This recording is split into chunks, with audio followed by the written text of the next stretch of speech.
Hi, everybody. My name is Davina Fankhauser. I am the founder and president of Fertility Within Reach. I want to thank you for joining us today in our discussion on communicating with members of Congress and state legislators. I am joined today by a very special guest, one of the best advocates I've come across, Sean Tipton. Sean is the Chief Advocacy and Policy Officer with the American Society for Reproductive Medicine. And we're just going to have a talk about the basics of advocating for yourself with members of Congress and state legislators. Sean, if you wouldn't mind kind of telling the folks a little bit about what you do at the American Society for Reproductive Medicine. Sure. Thanks for having me, Davina, and thanks everybody for joining us. So I run the Washington office for the American Society for Reproductive Medicine, or ASRM. We are the professional organization. So the professionals who deal with reproductive medicine, and in this case infertility, physicians, nurses, lab people, practice managers, lawyers, psychologists, all are members of the ASRM. We got about 8,500 members around the world. In our office here in Washington, I'm in charge of our government and media relations work and our fundraising. Great. Thank you. Thank you for being here. So I just actually want to kind of get right into it and say, when I advocated for infertility benefits in Massachusetts, I was completely overwhelmed, and I just kind of learned along the way, which is why I'd love to kind of create these videos to help people get a sense of it's not as scary as we imagine in our heads.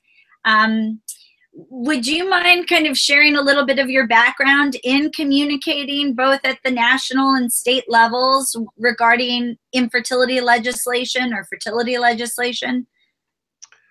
Well, I mean, I grew up in a very political household. My mother was an elected official. I studied political science as an undergrad and as a graduate student.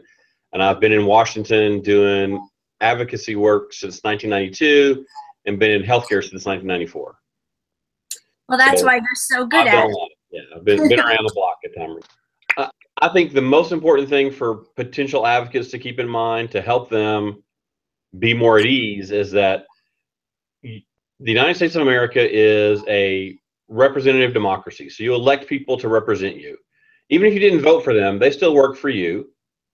And the First Amendment, while it's known for freedom of religion, freedom of the press, it also includes a very important provision that says the rights of the citizens to petition their government for redress of grievances shall not be abridged. So you have a First Amendment constitutional right to go and talk to your elected officials and their staffs. And you should keep in mind, you're their boss. They work for you.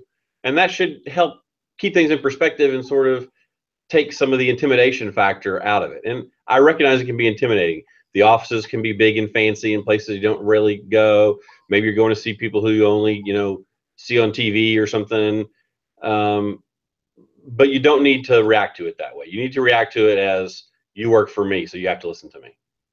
Great. So do you think anybody and everybody should be able to go and advocate for themselves?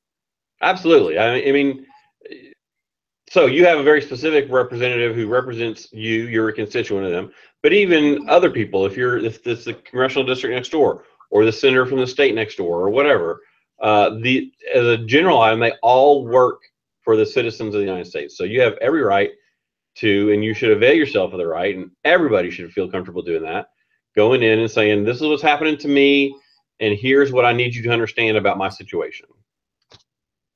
Perfect. Well, then, the question is, there are lots of options for people to be able to connect. They can try to meet somebody at the Capitol or at the district office. They can phone, they can email, they can use social media. What do you find is the best way to connect? I have some information that I've gathered over the years, but I'm curious what your experience has been. So the number one best way to connect with an elected official is to give them money. You go to a fundraiser, right? And you attend an in-person fundraiser, so you try to get some FaceTime. And that's really the most effective. Now, I do that. I need to point out that I don't do that with ASRM's money. Our tax status doesn't allow us to give money to candidates, but Sean Tipton does. And you know, that's really a great way to do it. Now, you can't afford to do as much of that as you want. You may not afford to do any of that, and it's not necessary. I think you need to keep in mind the value of the communication, and they're all worth something, but the value varies, I think, according to the work you put into it. So if you sign on to a petition online, that's something, but the people who are going to be the targets of the petition recognize it's not very damn much. Right. So if you forward a already written for you email to an office, it's going to get there. It'll be kind of tallied, but people recognize it as they forwarded this email that somebody asked them to send. So, you know, on the other hand, if you send them an authentic, real sort of old school snail mail letter, just that will shock them. And so there's value to that. There are lots of ways to get FaceTime with your member of their staffs that don't involve going anywhere or going very far, and don't involve spending any money. So make an appointment with them in there. Everybody's got some kind of home office or district office. Try to see them there. The staff people in those offices are tremendously important and often under-recognized. I think a lot of people in the congressional context focus on the staff in Washington. Often the home staff are sort of more trusted, more intimate, longer-term relationships with the elected official. And so getting to them can be really, really valuable. And that's not that hard to do. Right. Invite them to things is really a great idea.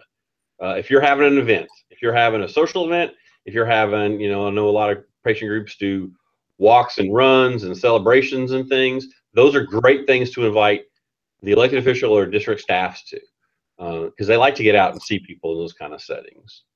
Yeah, I've noticed, at least with my congressman, he will have set dates and hours where constituents can come and meet with him and talk to him, and he might speak for a little bit, but there's always an opportunity that way. And you're absolutely right about a value of all the different communication. Where you can do more general stuff if you take them to an event, but they don't like wasting the time in the office with a unfocused sort of awareness raising exercise.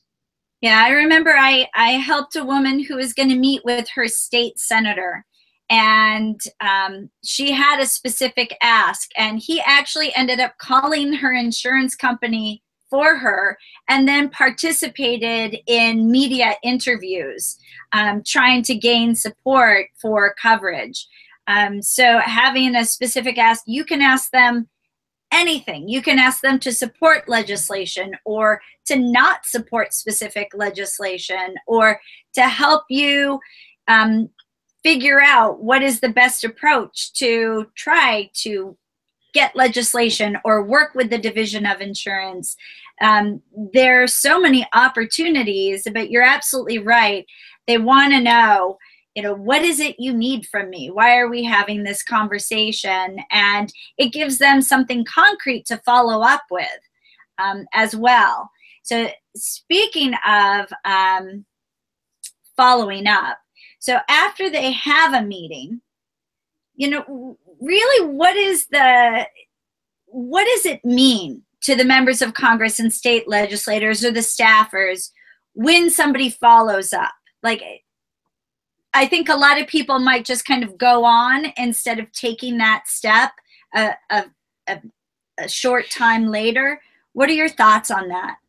So I think the first thing you do is thank them for their time. So no matter what happens, no matter what the outcome of the meeting is, the next day, you know, you should, again, using whatever mechanisms you think best. I remain a huge fan of the handwritten note. People pay attention to that. So thanks for your time. You know, we'll be following up later. So the first thing is just thank you for the time, even if they're not ever going to give you anything or do anything else. They did something for you by taking their time to meet with you, and you need to acknowledge that. And then, you know, give them a week or two if you've made an ask and say, hey, you know, have you co-sponsored this bill we talked about? Any progress in getting to legislative council office to help them, ask them for help you draft a bill on this? Whatever you're asking them for, give them a couple of weeks, and then it's entirely appropriate to via phone call or email say, hey, what's going on with this? Right. Because they're going to get busy and they're going to forget about you. And it is completely appropriate for you to remind them you asked them for something and haven't gotten an answer yet. Absolutely. It's actually kind of the same scenario. If you go to the doctor's office, it's really okay for a patient to follow up with the doctor's office and leave a message with the nurse or so forth. You do the same thing with a legislator, and just follow up, be your own best advocate. And, you know, a lot of the contact information for either requesting the meeting or doing the follow-up for the meeting, there are websites which are very easy in a Google search, or we also have them on the Fertility Within Reach webpage of how people can contact their members of Congress or legislators. Can you think of anything specific that must be in a letter? Like, do they need to say that there's specifically a constituent of theirs? What do you think? So if you're a constituent, I think rather than say that, you just include your address, right? And then they'll have to look that up and say, oh, they're a constituent. So that makes them be a little more active. And you know, learning theory suggests if you actively do something, you're more likely to remember it. So that kind of thing can be helpful. If you're not a constituent, you need to at least tell them where you're from vaguely. And I think, again, making it clear you want to see them about something specific, so they'll sort of have some ability to be ready. You don't want to go in there and say, I want to come in and talk to you about teddy bears for sick children in the hospital, and then say, you know, it's not really what I want to see you about. What I really want to see you about is something else. So can you invite members? Can people invite, like, let's say they get a meeting, can they invite somebody else to join them to the meeting? Do they need to get permission for that in advance? So I wouldn't bring a whole pack of people without telling them, but I think one or two others are not going to bother anybody. Okay. Yeah. And if you want it, if it's going to, well, a lot of times, because there are, in a lot of, particularly in state legislative offices, there are real physical limitations on their ability to host a lot of people. And so if they have to make another arrangement that you're going to bring 10 people with you, they need to know that. You know, so at the federal level, there's a big difference between the House and the Senate offices. The Senate offices are much bigger, and they have lots of places they can go. But yeah, they're nicer. I have to ask you about timing. Is there a certain days of the week that are better, certain times of the year that are better to reach out? So I think a lot, and I think a lot of what we're talking about, you really have to get in the mindset of taking a minute to think about, I'm about to ask this person for something. And then whenever you're asking people for something, it always goes better if you think a little bit about what they're going through, put yourself in their shoes a little bit. So if you're coming to Washington, they're unlikely to be here on a Monday or a Friday, right? So the elected member is not going to be there those days. On the other hand, the staff might have a little more time on those days. For state legislators, you need to pay attention to their calendar. Most state legislators don't meet all year. They, you know, meet for something anywhere between 90 days and 6 months. If they are in session, they are going to be busier. And the same kind of thing, they're going to be in the Capitol at least a couple of days of the week. So you have to pay attention to the rhythm of the legislative calendar and think about what you want. Now, I'm a big fan of meeting with people when they're not busy, so that they'll have time for you. So meet with them. Now is a great time to be getting meetings because they're elected. You know who's going to be there, but they aren't going to work until January, and they're trying to figure out what they're going to do once they get there. So now is a great time to request it. So December, November, December, when they're not in session is good because they can be planning for the next session. When they're in session, they are often quite busy and already have an agenda going forward. One of the things that I encountered when I was advocating at the national Capitol was some of the members had a preference for using the word fertility rather than infertility. Do you find that this is a common thing? Should there be certain language that patients are using? Is there more of a taboo with using the word infertility, or maybe this was just particular preferences of certain members of Congress? I don't know that I have a good answer for that. I think so. I have not found infertility to be a word that necessarily puts people off. And I think that to the extent a stigma remains, it's important to destigmatize it. And so I don't have any problems from using that word. Now, I mean, I think like I will use the term fertilized egg instead of embryo sometimes. So yeah, so that it does depend on who you're talking to. Yeah, words do matter. So being prepared for these meetings is a good idea. Looking up maybe what committees they're on, what their background is, you know, where they might stand with certain issues, that will help you determine the language that you're going to use when you have these meetings. Right, and doing homework is always helpful, you know, and you're gonna.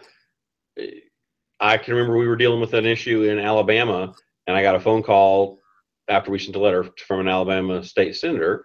So before I returned his phone call, I looked him up. Turned out he was in his early 40s, married to a physician. They had 2-year-old twins. I thought, you know, this person might know a little something about infertility treatments. And I sort of approached the conversation assuming that was true, even though I didn't really know it. You know, I called some of our physicians down in Alabama and said, hey, do you know this person? Do you treat them? And 2 people said no, and 1 person said, I can't tell you that.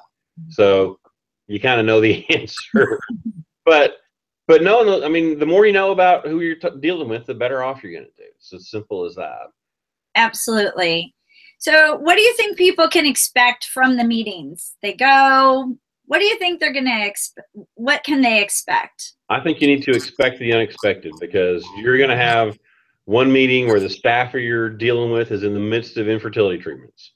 You're going to have another meeting where the staffer is frustrated because they were an unsuccessful infertility patient. You're going to have another meeting where you're meeting with a 22-year-old who has never thought about anything except contraception. So it's really hard to know. What I think can be challenging with, especially with federal level staffers, and to some extent some of the state staffers, is they are often young. They are often naive about the specific issue you're dealing with, but they are usually incredibly smart. And so they want to get educated. And so it is a tricky line sometimes to educate people, but not treat them like they're stupid. So it's really, I'm a smart person. I just don't happen to have been exposed to this specific problem before. And they usually are eager to learn about it. So, but you have to do it in a non-condescending manner. Right. And I always felt that the feedback I got is they want a balance of your personal story because it makes you memorable, but then also some factual information that they can refer to.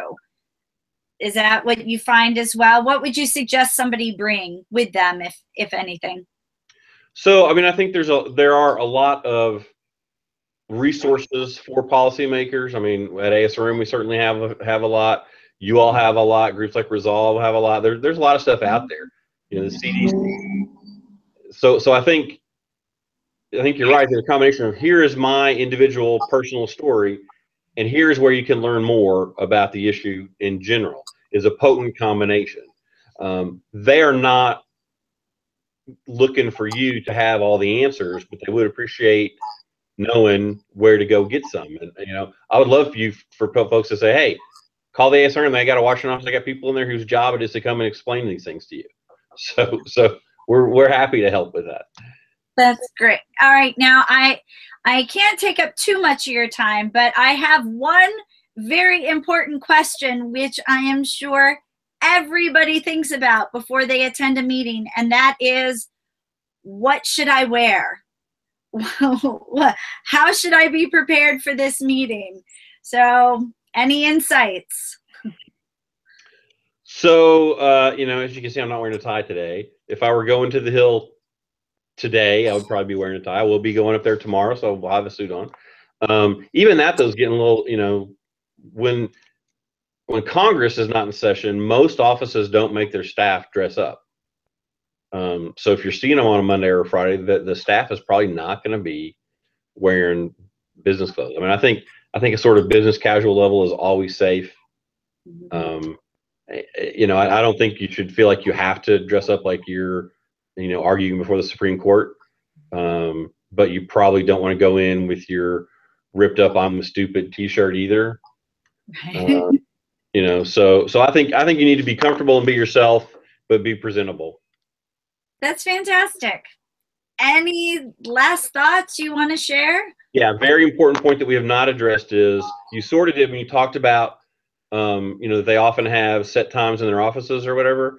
Going to town halls is a really underutilized opportunity. Every elected official does public town hall meetings of some kind, and generally on their website they're going to tell you where and when those are, and that's a perfect opportunity to raise an issue.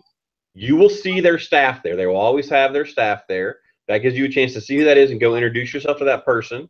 So I think going to those kind of things, I mean, going to parades where they're going to be at, I mean, that kind of stuff makes a difference. But town halls are underutilized. They're set up for that very purpose, and they should be taken advantage of, I think, much more than they are. And I would really, again, think about if you're doing an event that you can invite somebody to, you should do that. That's often a very fun way for them to see the issue and see the community for the first time. Absolutely. And I have to say, I cannot say enough about establishing relationships with staff members.